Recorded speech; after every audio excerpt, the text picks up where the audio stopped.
안녕하세요. 시사일본연구소 최인환 소장입니다. 오늘은 저성장 초고령사의 노후생활 어떻게 할까에 대해서 함께 말씀을 나눠보도록 하겠습니다.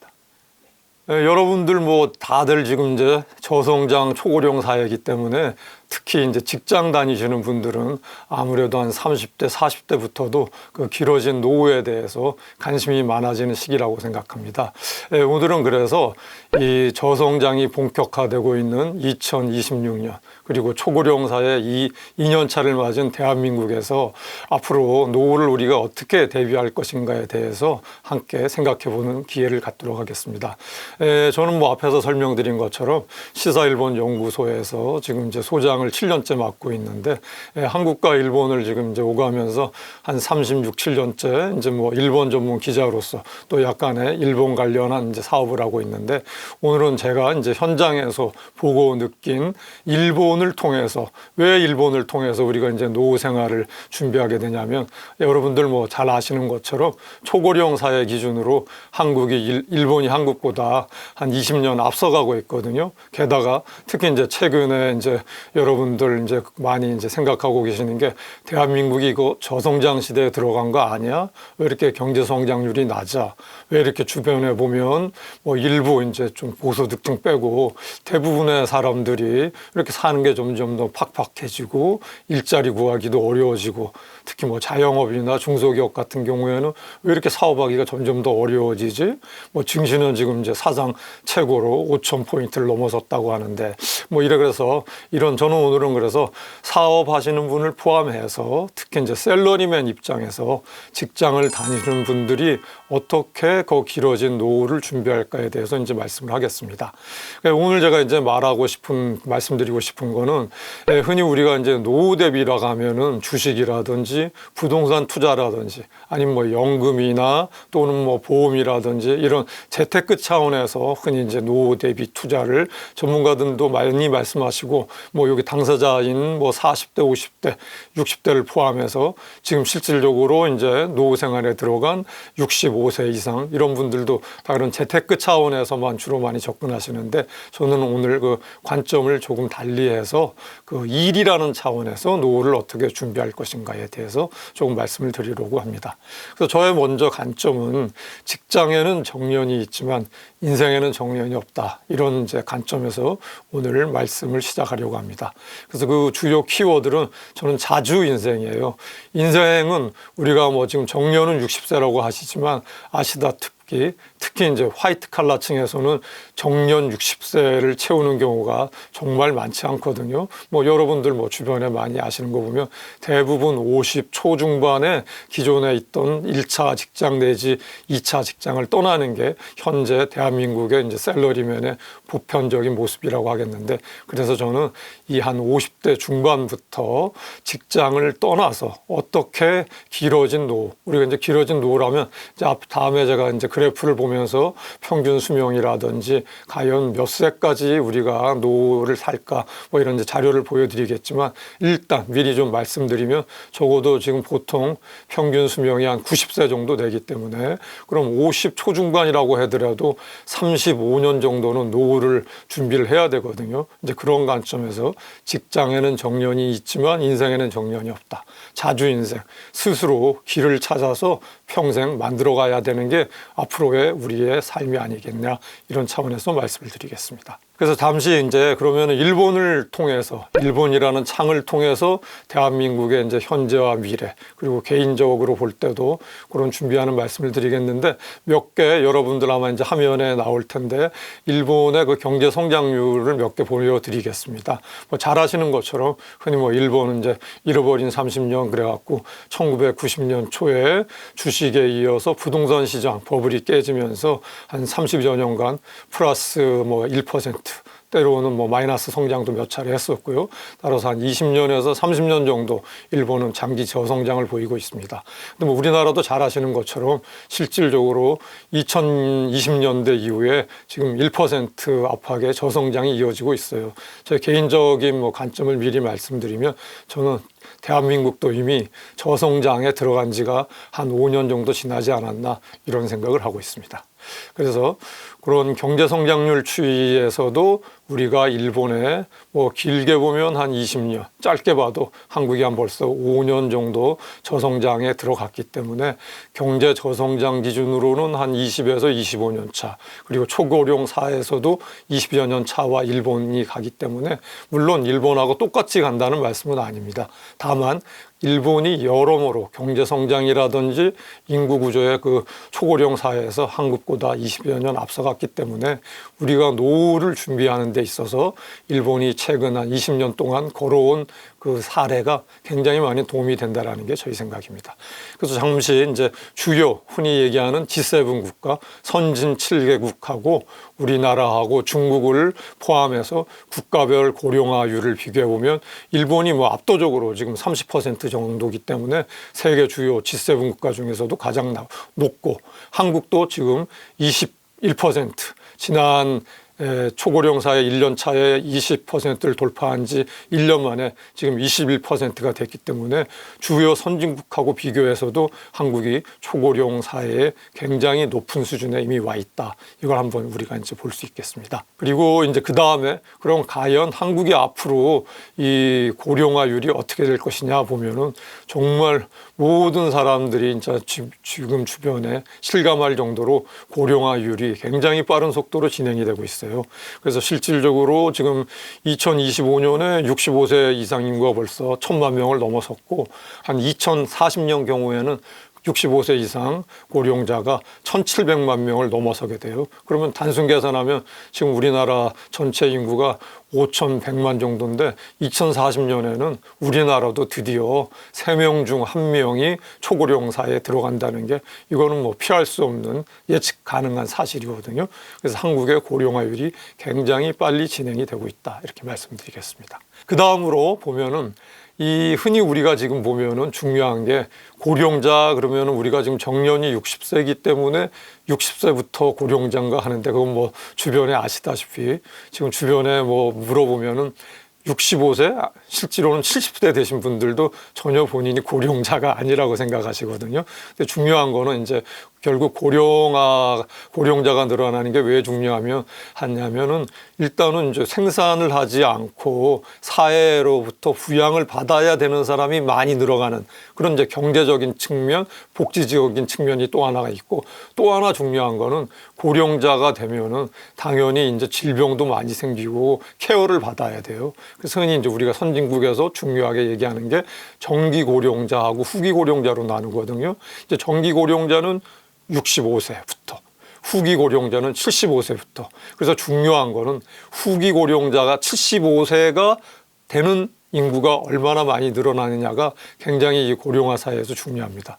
그래서 요거 기준으로 볼 때는 2038년에 드디어 우리나라에서도 후기 고령자가 정기 고령자를 넘어서게 돼요. 그러면 요 2038년, 그러면 앞으로 12년 뒤에 제가 보기에는 향후 12년 뒤에 대한민국이 진짜 초고령 사회가 돼서 지금까지 보지 못했던 엄청난 일들이 벌어날 거라고 생각이 합니다. 근데 우리가 그걸 어떻게 알 수 있냐면은 제가 앞에서 말씀드린 것처럼 일본이 한국보다 20년 앞서서 초고령 사회에 접어들었기 때문에 일본은 지금 이 후기 고령자가 훨씬 더 많거든요.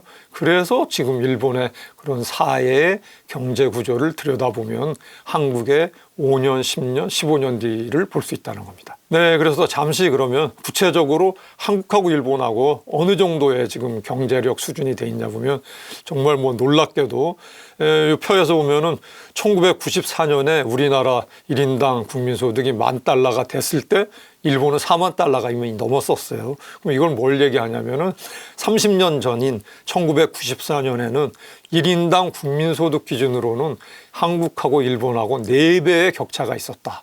이렇게 엄청난 격차가 있었다는 걸 볼 수 있는데 정말 놀랍게도 우리나라하고 일본하고가 한 2년 전인 2023년부터 국민소득 차는 거의 차이가 없어졌어요. 똑같아졌고 수치적으로 보면 한국이 약간 역전이 된 것도 있는데 이거는 뭐 사실 큰 의미는 없습니다. 왜 큰 의미가 없냐면은 이거는 금방 환율에 따라서 우리나라의 원화 가치와 일본의 엔화 가치에 따라서 플러스 마이너스 10% 정도는 금방 1, 2개월 사이에 바뀌기 때문에 단순 수치로 중요한 건 아닌데 어쨌든 30년 만에 한국이 국민소득 기준으로는 거의 대등한 수준에 올라왔다. 이거는 굉장히 중요한 거고요. 그 다음에 중요한 게 이제 향후에 인구 구조를 볼 수 있는 게 출생률인데 일본이 1.15에서 1.20 수준, 한국이 지금 0.75에서 0.80 수준이기 때문에 출생률이 한국이 훨씬 낮아요. 이건 뭘 얘기하느냐? 일본처럼, 일본은 지금 한 15년, 16년 정도 인구 감소 사회가 이어지고 있는데 한국도 지금 1.0도 안 되기 때문에 흔히 이제 인구가 현상 유지가 되려면 2.0은 돼야 되는데 벌써 1.0이 안 된 지도 한국이 몇 년이 됐기 때문에 조만간 한국도 인구 감소 시대에 들어갈 가능성도 높다. 이거를 말씀드리겠습니다. 네, 이제 그러면 양국의 이제 격차는 그 정도로 보고 제가 그러면 사실은 1990년부터 제가 한국경제신문에 이제 외신부 기자를 하면서 35년 전에 일본 담당을 하면서 사실 일본하고 인연을 맺고 그 뒤에 이제 뭐 한국경제신문 도쿄 특파원도 지내고 일본에 이제 일로 한 두 차례 거주하면서 최근 한 36, 7년 사이에 서너 차례 일본에 거주를 하고 지금도 이제 그 민간 외국어 교육기관인 시사일본학원 부설 시사일본 연구소장을 맡으면서 지금 한 7년째 일본 관련 콘텐츠하고 일본의 이제 산업 투어를 진행을 하고 있는데 최근 한 35, 6년을 보면서 과연 일본에서 어떤 일이 있었지? 라는 거를 이제 좀 실증적인 사례로 제가 몇 가지 말씀을 드리겠어요. 그럼 예를 들어서 제가 이제 일본에 처음 거주한 게 2001년부터 2007년 사이에 중간에 살짝 1년을 한국에 들어왔다가 다시 나가서 결과적으로는 한 2001년부터 2007년까지 한 6, 7년을 일본에 거주했는데 그 당시 제가 지금 깜짝 놀란 걸로 한 세 가지만 말씀을 드리겠어요. 처음 제가 2001, 2년에 일본에 가보니까 너무 놀란 거예요. 그게 뭐냐면은 아니 왜 일본에는 이렇게 노인들이 많지? 그리고 노인들이 왜 이렇게 반려견을 많이 데리고 산책을 많이 할까? 한 25년 정도 전이었는데 제 눈에는 그게 너무 이상한 거였습니다. 그럼 지금 다시 생각해 보세요. 제가 그렇게 말씀드렸는데 지금 우리나라 주변에 어떤 일이 일어나고 있는지 주변에 저도 지금 아침에 이제 여기 머니투데이 방송 출근하면서 지하철을 타고 왔는데 제가 이제 9시 조금 지나서 물론 출근하는 분들도 많이 있었지만 평소 낮 시간에 보면은 정말 대부분 70대, 80대 분들이 지하철 절반 이상을 차지하고 있거든요. 그리고 주변에 지금 뭐 조금만 낮 시간이나 아침 저녁에 보면 산책하시는 분들 또 가까운 뭐 이렇게 길이나 산행하시는 분들 보면은 대부분 60, 70, 80대들 너무너무 많으세요. 이걸 뭘 얘기하냐면 제가 한 20년 정도에 신기하다라고 생각했던 왜 이렇게 주변에 노인들이 일본 사회에 많지? 아니면 이분들은 어떻게 페트를 왜 이렇게 많이 끌고 다니는 거지? 20년 전만 해도 저도 뭐 한 40대 초반이었기 때문에 사실은 60대, 70대의 그런 삶을 잘 이해를 못했어요. 근데 지금은 이제 저도 이제 막 60대에 진입을 했기 때문에 실감을 하고 있거든요. 근데 아마 동남아에 계신 분들이 지금 우리나라에 취업 때문에 뭐 많이 이제 건설 현장이라든지 소위 얘기하는 지금 간병 현장이라든지 동남아 분들이나 뭐 중국, 몽골 뭐 굉장히 많이 와 계시는데 아마 그런 분들의 눈에는 오, 대한민국 사회는 노인 천국이구나 그렇게 생각하실 거예요. 불과 20년 전에 실질적으로 나타났던 현상이 지금 현재 대한민국에서 나타나고 있다는 거죠. 또 하나 이제 재미있는 거는 제가 한 2004년에서 2007년까지 이제 도쿄에서 업무를 할 때 주로 이제 아침 저녁에 퇴근을 하다가 혼자 뭐 조금 늦어서 동네 식당을 찾거나 아니면 오늘은 피곤해 이자카야 가서 생맥주 한 잔 먹고 가야지 이런 적이 종종 있었는데 가게나 식당에 들어갈 때마다 점심 때도 그렇고요. 깜짝깜짝 놀란 경험이 많았어요. 아니 왜 이렇게 일본에서는 혼자 밥을 먹는 사람이 많지? 아니 그리고 무슨 이렇게 저녁에 저 뭐 니온슈나 생맥주 한 잔 마시는데 이 사람들은 뭐 친구도 없나? 회사 직장 동료나 가족도 없나? 왜 이렇게 늦은 시간에 혼자서 참 이거 처량하게 술을 먹냐? 보기 좀 안쓰럽다. 사실 속으로 제가 20년 전만 해도 그런 생각을 했거든요. 근데 아마 여러분들 지금 뭐 여의도에 계신 분들도 마찬가지인데 한 30, 40대들 지금 점심시간에 한번 나가보세요. 한 3분의 1 정도 혼자서 식사하시는 분들 너무너무 많고 뭐 상당수 많은 편의점이나 식당에서도 아예 전체 좌석에 한 3분의 1 정도는 1인석으로 아예 지정해 놓은 식당들 너무 많지 않습니까? 그리고 저녁에도 뭐 이렇게 보면은 지금 뭐 혼술 혼밥하는 거는 너무나 당연한 대한민국의 그런 사회 이제 트렌드가 됐는데 불과 제가 이상하게 느낀 게 불과 15년, 20년 전이었다는 거죠. 그래서 우리나라가 지금 경제적으로나 사회적으로나 어쨌든 그 구조나 소비 트렌드, 문화 트렌드가 일본하고 똑같이 가진 않겠지만 분명히 상당히 많은 면에서 우리가 알게 모르게 저성장 초고령화 사회의 구조 때문에 그렇게 달라지고 있고 달라졌다는 것을 한번 우리가 오늘 확인할 수 있다는 거죠.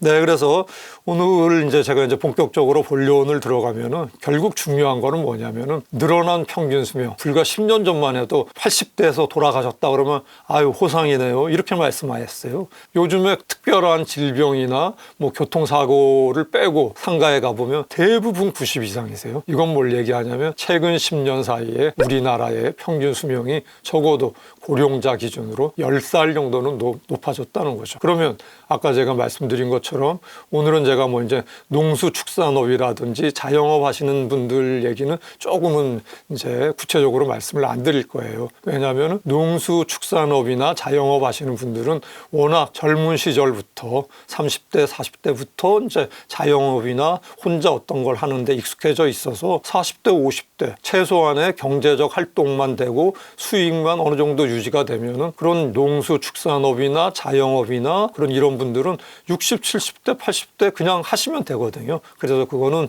제가 오늘 이제 그 설명드리는 말씀에 구체적으로 말씀을 안 드릴 거고 이제 오늘 제가 말씀드리는 거는 평생 어떤 회사가 됐건 뭐 공무원이 됐건 이런 조직에 몸을 담고 있다가 다행히도 60세까지 정년을 하면 좋지만 혹시라도 정년을 못해서 뭐 한 50 초중반에 회사를 그만뒀을 때 그러면 단순 계산하면 55세라고 기준으로 하면 35세가 남거든요. 돌아가시는 날까지. 그럼 과연 35세 동안 어떻게 35년을 사는 게 괜찮은 삶일까? 안정된 삶일까? 그리고 그래도 덜 힘들고 안정되면서 행복하게 그런 여생을 보낼 수 있을까? 이제 그거를 이제 말씀드리는 건데 미리 이제 결론을 한 가지 말씀드리면 저는 그렇게 생각합니다. 그러니까 최대한 단순히 뭐 60세까지 일하라, 65세까지는 버티면서 일하라, 70세까지 일하라. 저는 그걸 말씀드리는 건 아니에요. 그거는 사람의 건강이라든지 경제적 여건이라든지 그럼 가치관이라든지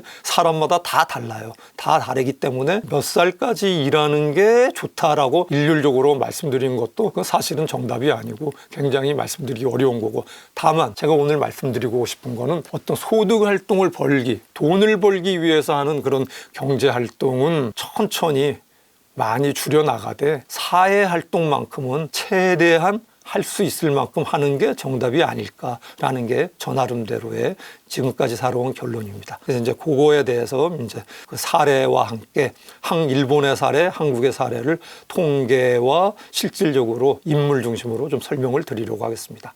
과연 우리보다 초고령 사회를 20년 먼저 겪은 일본 사람들은 일에 대해서 어떻게 생각하고 있고 실질적으로 얼마나 많은 사람들이 소위 얘기하는 고령자, 일본은 지금 정년이 65세거든요. 법적인 정년이 65세고 70세까지는 모든 기업에서 70세까지는 가급적이면 근로를 보장하라는 권장이 돼 있어요. 그래서 대부분 기업은 65세까지는 일을 할 수 있고 본인이 원하고 또 회사에 여력이 되면 회사와의 어떤 그 합리적인 이제 계약 갱신이라든지 아니면 뭐 파트타임으로의 전환이라든지 이런 걸 통해서 사실은 일본 사회는 지금 70세까지 회사나 조직이나 아니면 공무원이라든지 공기업에서 일할 제도적인 토양이 돼 있습니다. 그게 이제 우리나라하고 조금 다른 거고, 지금 우리는 60세가 법정 정년인데 정년 연장을 해야 된다라는 게 지금 사회에서 굉장한 논란이 되고 있잖아요. 예를 들어서 뭐 한 50대 중반부터는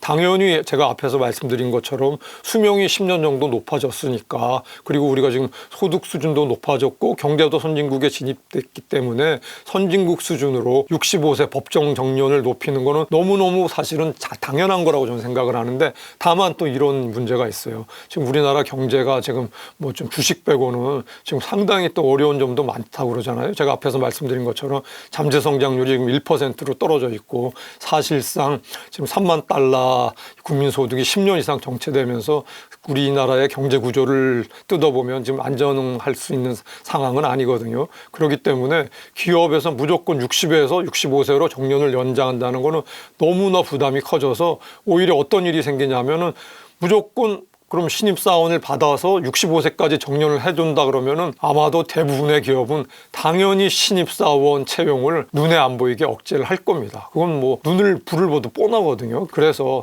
그 합리적으로 정년 연장을 하되 아마 이제 그 계단별로 최소한 한 5년이나 10년 정도의 목표 연도를 두고, 예를 들어서 그러면 올해가 26년이니까 아마 이제 여야당에서 협상을 할 거라고 저는 보는데, 그러면 아마 올해나 내년 정도에 예를 들어서 27년 정도에 그러면 정년 연장을 합의를 하되, 그거를 적어도 10년 정도를 텀을 두고 뭐 2년에 1세씩 올린다든지 아니면 조금 서두르면 1년에 1살씩 올린다든지 해서 목표 연도를 65세 정년을 높이는 거를 2035년으로 해서 65세로 높인다. 뭐 이런 정도의 뭔가 사회적인 합의가 있어야 되고, 그 신입사원 채용은 줄이면 안 된다든지 뭐 이런 이제 좀 단서도항이 있어야 될 것 같아요. 그래서 저는 이제 오늘은 구체적으로 그러면은 70대의 일본인들은 어느 정도의 사람들이 일을 지금 실질적으로 근로 현장에서 하고 있고, 실질적으로 그럼 일본 사람들은 일이 좋아서 그럼 계속 하나? 이제 그거에 대해서 한번 일본의 사례를 구체적으로 한번 보도록 하겠습니다. 일본에서 한 2, 3년 전에 아주 사회적으로 베스트셀러가 된 게 있어요. 그 60세에서 인생 100세 시대의 기초지식이라는 책인데, 이 책에 보면은 60에서 80세의 일본 사람들의 그 현상을 실질적으로 여론조사와 함께 현장 조사를 해서 아주 잘 정리를 해놨어요. 그래서 제가 그 정년 후 진실 15가지를 제가 정리를 해놓은 게 있거든요. 그걸 한번 보시면은 아마 70대 일본 사람들의 지금 상황이 어떤가를 확인을 할 수 있을 것 같아요. 그래서 첫 번째, 일본인들의 60세에서 80세의 지금 상황이 어떤가. 첫 번째, 연 수입은 300만 원 이하가 대부분이다. 그럼 이제 그냥 단순 계산해서 100엔 1000원으로 하고, 그러면 대부분 지금 고령자층에서 일, 사회생활, 경제생활을 계속하고 있는데 연간 소득은 3천만 원 이하가 대부분이라는 겁니다. 그럼 그냥 단순 계산하면 한 달에 250만 원 이하라는 거죠. 고령자들이 경제활동을 계속하더라도. 두 번째, 생활비는, 여기서 생활비는 이제 노인 부부 기준입니다.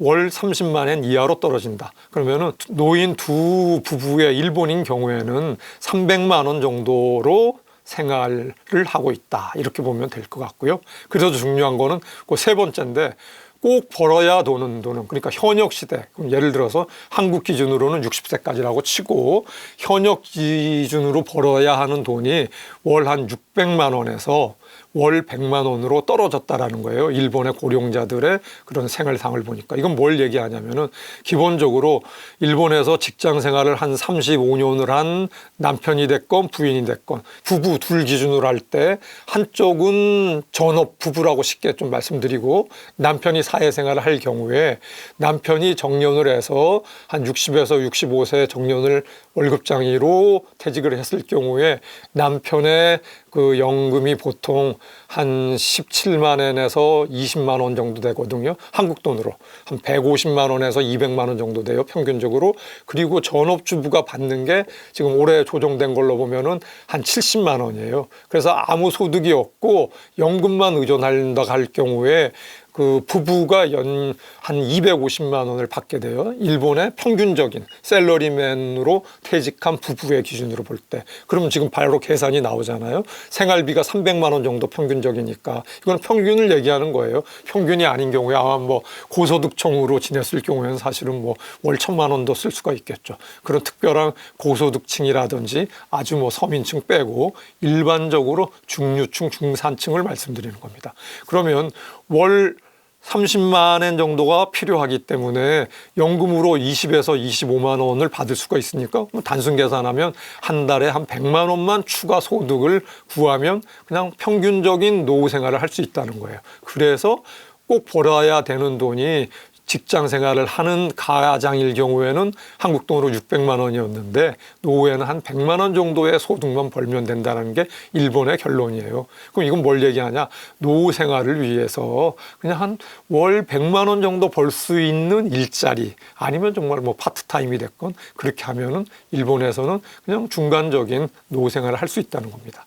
그리고 보면은 이제 일본에서도 마찬가지 저성장이 오래됐다고 그랬잖아요. 그래서 대부분은 당연히 퇴직금이 줄고 있고 또 일본은 사실은 정년을 굉장히 엄격히 잘 지켜주는 게 법적으로도 돼 있고 사회 문화적으로도 그냥 웬만하면 퇴직하는 게 일본의 일상적인 그 직장 생활하는 사람들의 삶의 패턴이었는데 최근에는 일본에서도 이런저런 이유로 이건 제가 보기에는 이제 장기 저성장의 결과라고 생각이 되는데 성장하는 기업이 아무래도 줄어들고 뭐 파산이 된다든지 뭐 M&A가 된다든지 이러기 때문에 조기 퇴직하는 사람들이 늘고 있다. 이걸 알 수 있고 대신 일본에서는 이거는 조금 일본 사람들인 경우에는 다행스럽게 봐요.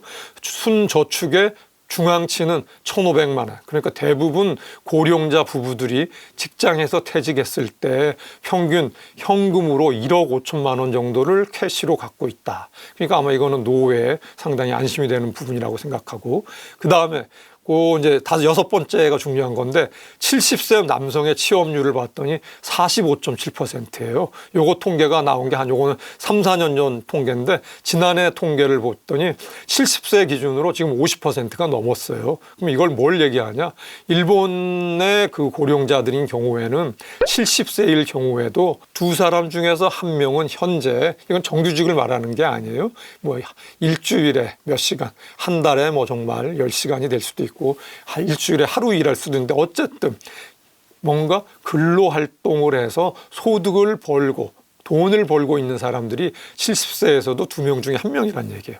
그리고 중요한 거는 아마 이제 이거는 화이트 칼라 고령자들 우리나라에서도 아마 지금 화이트 칼라로 직장에서 간부를 하시는 한 뭐 40대 50대들은 참고할 만한 정보가 된다고 생각하는데 퇴직했을 경우에 하고 났더니 화이트 칼라의 관리층으로 계속 노후에 할 수 있는 일은 거의 적더라는 거죠.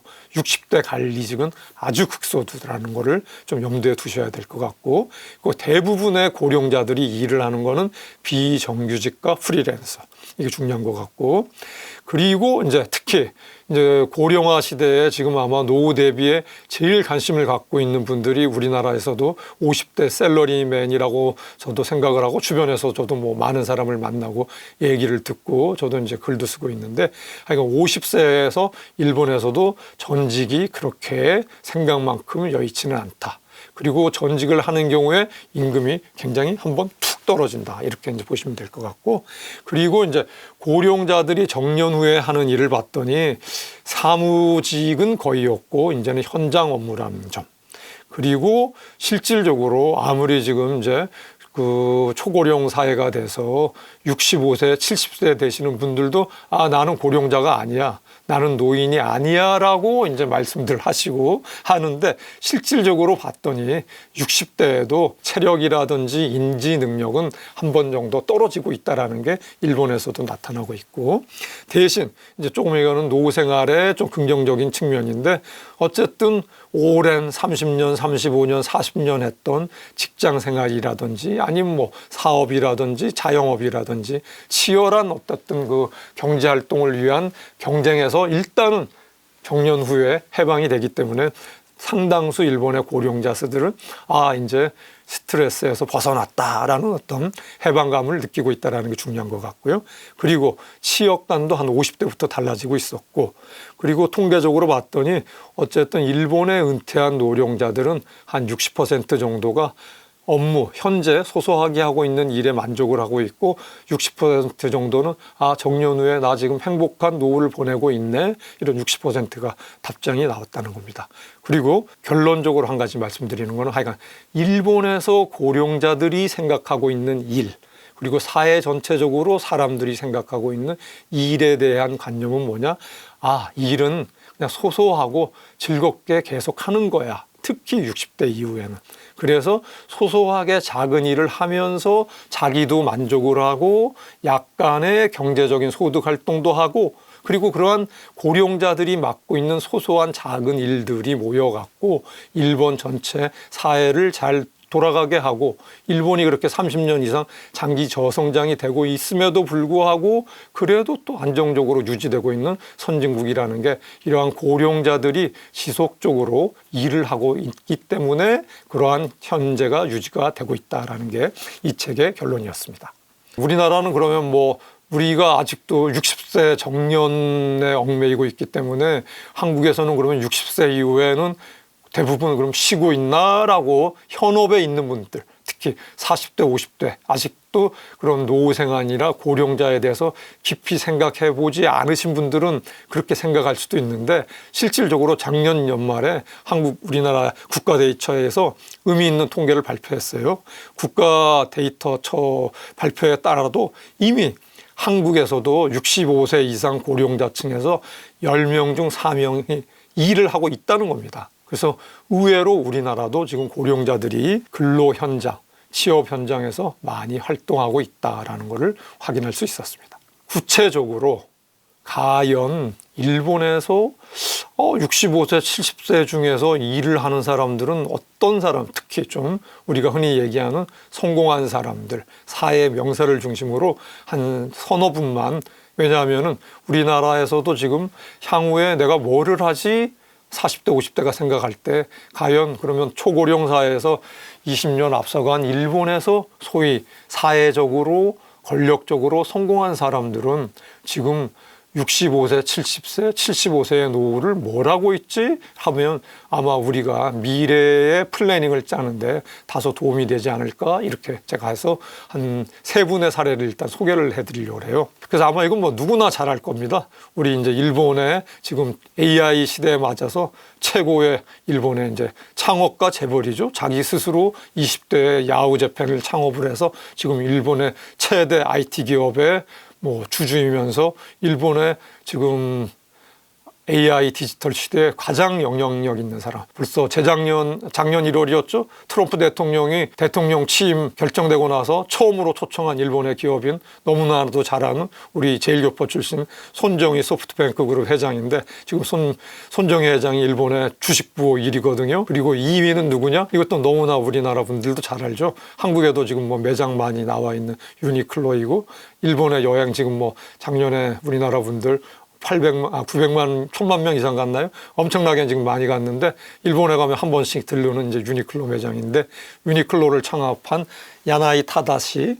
이 두 분이 일본의 지금 주식부호 1, 2예요. 그래서 이분이 두 양반이 부자라는 것도 저는 관심이 가지만, 이 두 분이 어떻게 해서 사업에 성공했고 주식으로 돈을 벌을까를 설명하는 게 오늘은 초점이 아니고, 이 두 분이 지금 뭘 하고 있느냐가 오늘은 초점이라서 간단하게 저 두 분에 대해서만 설명을 드리려고 해요. 그래서 요거는 이제 2024년 기준으로는 야나이 타다시 유니클로 창업자, 패스트 리테일링 회장이 주식부호 1위고 손정희 소프트뱅크 회장이 2위였는데, 아마 지금 작년에 AI 때문에 주식이 많이 지금 뛰었기 때문에 손정희 회장이 역전을 했을 것 같아요. 제가 최근 통계는 지금 확인을 하지는 않았는데, 그래서 요 두 분이 지금 뭘 하고 있느냐가 지금 오늘은 소개하는 포인트예요. 그러면 야나이 회장은 1949년생이거든요. 그럼 단순히 보면은 76세예요. 일본 나이 만 기준으로, 한국 나이 기준으로는 한 77, 8세 됐는데, 그러니까 야나이 회장은 지금 일본의 주식부호 1, 2이지만 더 중요한 거는 이 야나이 회장은 벌써 20년 전에 사업에 성공을 하고 나서 50대 후반에 CEO, 경영인에서 은퇴를 선언을 했었어요. 벌써 20년 전에. 근데 자기는 그랬거든요. 워낙 이제 자기가 창업을 해서 일본 최대 기업에다가 세계적인 패션 의류업계에서도 지금 1, 2위를 하고 있으니까 부를 이루는 데는 성공을 했기 때문에 자기는 한 60부터는 의미 있는 노후를 보내겠다라고 하면서 현업에서의 은퇴를 선언을 하고 잠시 쉬고 있었는데 어떤 일이 있었냐면 결국은 못 견딘 거죠. 저는 이거는 이제 그 자기가 CEO를 물러나면서 당시 이제 유니클로가 살짝 그 리더십 공백으로 흔들린 그런 사업적인 측면도 있었지만 제가 오늘 말씀드리려고 하는 거는 사업적인 측면이 아니라 저는 인간의 측면에서 오늘 말씀을 드리는 거예요. 그렇게 성공한 사업가도 자기가 60쯤에 물러나와 보니까 세상살이가 재미없는 거죠. 엄청나게 부를 쌓아서 뭐 돈이야 너무너무 많았겠죠. 근데도 현업에서 떠나고 나니까 대부분 이거는 뭐 사업에 엄청난 성공한 사람도 마찬가지고 정말 뭐 권력의 최정상에 오른 권력자도 마찬가지고 아니면 직장인들도 마찬가지입니다. 저도 마찬가지고 대부분 60세에서 평생 다니던 직장을 나오면 대부분 멘탈이 무너져요. 굉장히 사회에서의 고립감, 격리감, 거기다가 우울감을 겪게 돼요. 그거는 바쁘게 격렬하게 현장에서 살다가 자기만 이제 벗어나와 있다는 소외감, 그리고 스스로의 인간에 대한 이거는 존재감, 고독감 이런 거거든요. 뭐 오늘 이게 좀 관념적인 얘기가 흐르는데 저는 근데 이거는 제가 주변에서 지금 만나본 기업가나 샐러리맨이나 사업하시는 분들 아니면 월급장이들 다 마찬가지예요. 그래서 인간은 누구나 자기가 제가 그래서 초대에 말씀드린 것처럼 직장에는 정년이 있지만 인생에는 정년이 없다. 적어도 자기가 건강과 체력이 유지되는 한 인간은 자기 스스로의 인간으로서의 존재감을 찾으려고 그러거든요. 그리고 사회에 뭔가 기여를 하고 싶고 자기 스스로도 활동하고 싶고.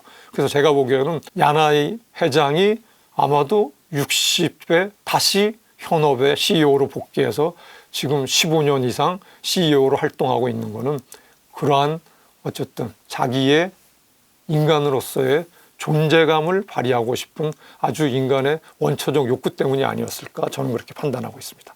손정희 회장도 마찬가지. 손정희 회장이야말로 일본의 IT 산업의 선구자거든요. 미국에 유학 갔다 와서 20 초반에 야오제팬 만들면서 일본의 뭐 닷컴 시대와 모바일 시대와 지금 AI 시대를 연 일본의 뭐 디지털 시대의 역사고 산업의 역사이기 때문에 뭐 지금 뭐 부로서는 뭐 세계 최고 수준이고 일본에서는 당연히 1, 2위고. 근데 손정희 회장도 아주 제가 재미있는 말씀 여기 전해드릴게요. 손정희 회장이 미국 유학 시절에 자기 인생 플랜을 썼었어요. 19살에 유학을 하면서 인생 50년 계획을 세웠거든요. 뭐라고 그랬냐면은 20대에 회사를 세우고 세상에 존재를 알린다. 30대에는 최소 1,000억 엔의 자금을 모은다. 40대는 조 단위의 승부를 건다. 50대 사업을 완성한다. 근데 정말 놀랍게도 손정희 회장은 20대, 30대, 40대, 50대 다 자기가 19살에 생긴 인생 플랜을 목표 달성을 넘어섰어요. 그러면서 한 가지만 자기가 달성을 했는데 약속을 어긴 거죠. 19세에 약속을 할 때 뭐라 그랬냐? 60대. 자기가 60이 되면 다음 세대에 사업을 물려준다 그래서 실질적으로 60세 됐을 때 잠시 내려놓은 적이 있었어요.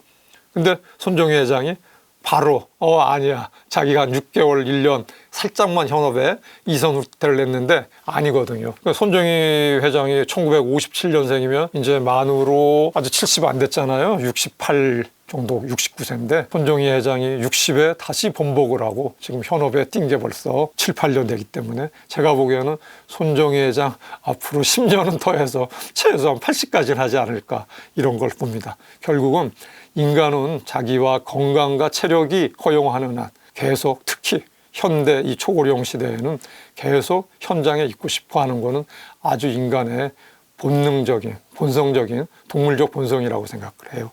앞에 그 성공한 두 기업가하고 살짝 다른 길을 가시는 분이 있어요. 저는 개인적으로 이분도 너무 훌륭하다고 생각하는데 소니가 한 20년 전에 가전 이런 데서 우리 한국의 삼성전자라든지 LG전자에 이제 그 추격을 당하면서 가전 시장에서는 다 뺏겼지만 중국하고해서 지금 사상 최대 이익을 얻고 있거든요. 소니가 지금 게임이라든지 소프트웨어 산업으로 완전히 업종 전환을 바뀌었어요. 영화 엔터테인먼트 사업으로. 그래서 지난 회계연대에도 사상 최고 이익을 냈는데 그 소니 부활의 주역이 한 15년 정도 전에 CEO에 취임해서 한 5년 전에 지금 은퇴한 히라이 카즈오 소니 전 CEO거든요. 근데 이 히라이 카즈오는 앞에서 제가 설명드린 손정희 회장이나 야나이 회장하고는 완전히 다른 길을 지금 가고 있어요. 소니 회장은 정말 65세에 딱 은퇴를 했어요. CEO를. 엄청나게 소니에서도 회사를 부활시킨 주역이기 때문에 당연히 더 해달라고 그랬고 관련 뭐 경쟁 업계라든지 글로벌 기업들에서도 엄청난 스카우트 제의를 받았는데 이분은 지금 한 3년 전에 완전히 경제 현장에서 떠나갔고 지금은 일본의 청소년 교육을 하는 재단을 만들어서 전국의 초, 중, 고 대학교를 다니면서 청소년 진로 상담을 해주고 있어요. 저는 이분을 보면서 굉장히 멋진 인생을 살고 있구나. 향후에 저는 이런 생각을 해봅니다. 그래서 우리나라의 그 많은 기업의 CEO들, 특히 성공한 CEO들이나 아니면 뭐 좀 성공한 정치인들, 아니면 성공한 학자들, 이런 분들이 정년이 되면 정년 이후에 계속 본인의 그런 노하우와 커리어를 살려서 제2의 인생을 사는 것도 물론 좋지만 이렇게 새로운 길, 특히 향후에 지금 이제 굉장히 이 AI 시대, 디지털 시대를 맞아서 미래에 대해서 고민하는 초, 중, 고 대학생들이 많거든요. 이러한 청년들을 재교육하는 프로그램을 하는 것도 사회적으로 특히 그 현역 시절에 성공한 사람들이 제2의 인생에 굉장히 기여할 수 있는 부분이 아닐까, 이제 그런 걸 오늘 살짝 좀 말씀을 드리고 싶네요. 네, 그래서 제가 이제 결론적으로 조금 요거는 이제 정답이 있는 건 아닙니다. 그리고 사람마다 다 달라요. 이거는 뭐가 다르냐? 일단 사람이 경제 활동을 할 수 있는 체력이나 건강이 다 다르기 때문에 어떤 사람은 60만 돼도 굉장히 체력이 떨어져서 힘들어해요. 어떤 사람은 70대도 전혀 문제 없어요. 그렇기 때문에 그거는 기초 체력이나 건강은 사람마다 다르기 때문에 몇 세까지 경제 현장에서 자기 일을 하는 게 좋다? 이거는 정답은 아니고, 또 하나는 사람마다 다 자기가 노후에 하고 싶은 생각이 달라요. 간단하게 말하면 삶에 대한 가치관과 철학이 다르다는 거죠. 그래서 결국은 저는 인간은 무엇인가는 제가 좀 말씀을 드렸어요. 본능적으로 자기가 계속 존재감을 발휘하고 싶다. 인간은 사회적 동물이기 때문에 사회생활을 계속하고 경제활동을 하는 것은 인간의 원초적인 본능이라는 것을 일단 첫 번째 기본적인 전제로 깔고, 두 번째는 근데 제가 사람마다 다르다고 말씀을 드렸습니다. 사람은 왜 사는 거냐에 따라서는 그거는 체력이나 가치관이 다르기 때문에 어떻게 살까는 또 다 다릅니다. 다만 제가 그래서 초고령 사회에서 기존에 10년, 20년 전하고는 일본 사회가 보내준 게 분명히 다르다는 거를 제가 실증적으로 말씀드린 거거든요. 예를 들어서 20년 전만 해도 우리나라에 55세까지만 일을 해도 됐어요. 근데 지금 벌써 노후의 평균 수명이 75, 80에서 지금 90이 돼버린 시대이기 때문에 10년을 더 살아야 되는, 이거는 엄청나게 전제가 달라진 거거든요. 그리고 체력도 좋아졌고. 그래서 적어도 10년, 20년 전에 비해서는 자기가 사회생활, 최소한의 경제활동을 해야 되는 그 연한은 당연히 늘어야 된다라는 거는, 이건 뭐 피할 수 없는 현실이라는 걸 또 하나 인정을 해야 됩니다. 그렇기 때문에 어떻게 살 것인가가 중요합니다. 어떻게 살 것인가, 정년 이후에. 그럼 예를 들어서 뭐 정부의 법정 정년이 잘 준수된다라는 거를 기본으로 깔고, 지금 기준으로는 60세 이후에 어떻게 살 것인가, 이거는 한번 우리 지금 40, 50대 현역 생활을 하시는 분들도 깊이 있게 생각을 하고 사실 준비를 해야 돼요. 그래서 제가 이제 일본의 사례를 통해서 일에 대한 가치관 재정립이 한번 필요하다. 우리나라 사회도 그렇고 우리 각 구성원도 그렇고. 그래서 저 나름대로 일에 대해서 한번 정의를 내려봤어요.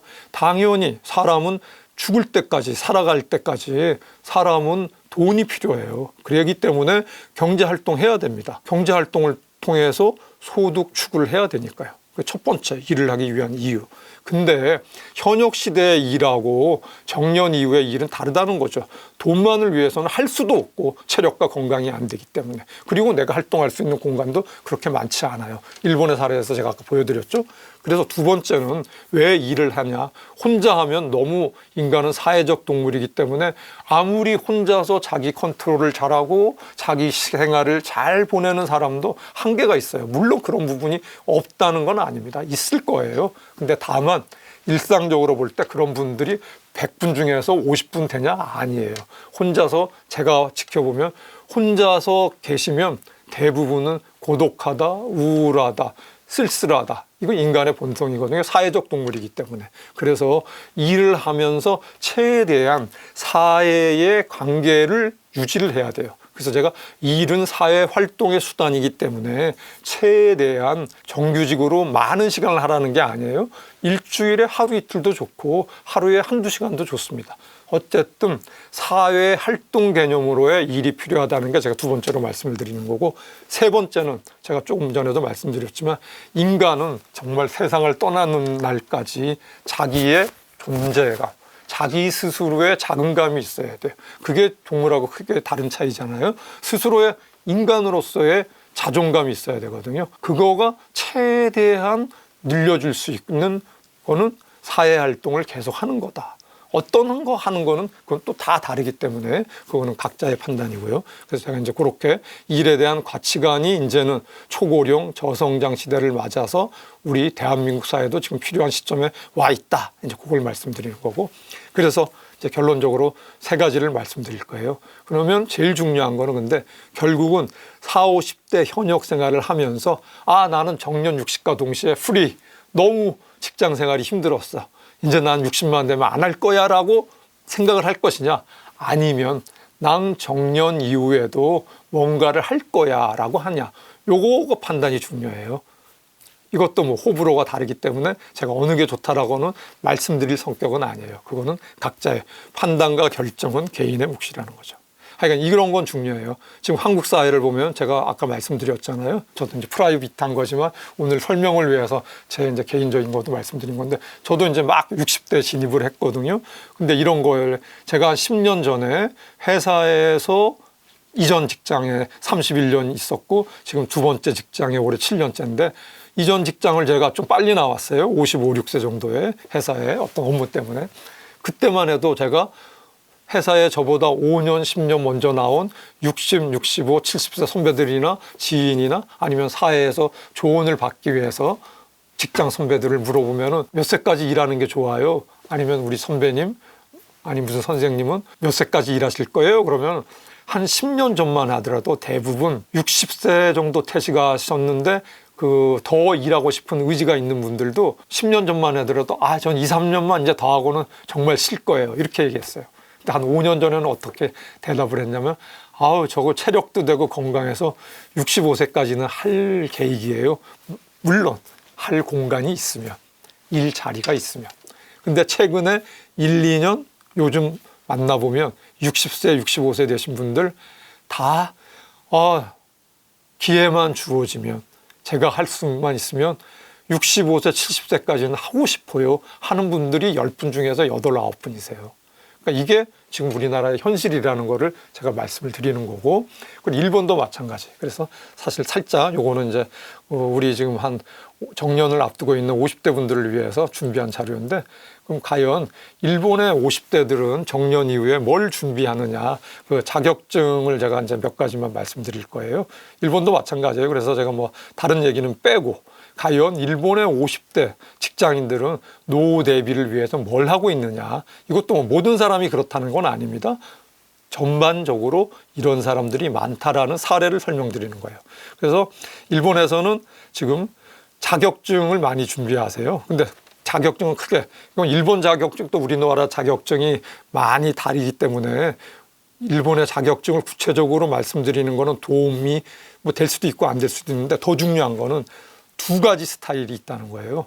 조직에서 계속 일하고 싶어하는 스타일이 하나가 있고, 자기는 평생 회사 생활을 했기 때문에 정년 이후에 노후 생활의 경제활동은 이제 조직을 벗어나서 1인 창업이 됐건 재택이 됐건 혼자서 하는 노후 일을 하고 싶다는 거예요. 그래서 크게 우리나라도 아마 이런 경향이 보이지 않을까 싶어요. 그래서 조직에서 일하고 싶어하는 사람들이 일본에서 지금 많이 제2의 노후 생활을 준비하는 거는 카이고라고 그러는데 우리나라로 보면 이제 요양보호사라고 생각하시면 될 것 같아요. 요양보호사나 사회복지사 준비 많이 하고 있고, 그리고 의료 관련 기관에 근무할 수 있는, 요거는 이제 관리 행정직 쪽이죠. 그래서 일본에서는 메디컬 클릭이라고 그래서 의료 사무 기능 심사 시험이라는 거 있는데 아마 우리나라에도 관련 자격증이 있을 수도 있고, 자격증이 없어도 향후에 지금 노인 간병이라든지 고령자 시설이 늘어나면서 이러한 시설이 많이 늘어나서 관리 행정 서비스직이 많이 필요하고 있거든요. 이제 그런 게 많이 있고, 이제 재택근무로서 노후에 소소하게 뭐 하루에 2-3시간 정도 일할 수 있는 그런 사소한 자격증이 많아요.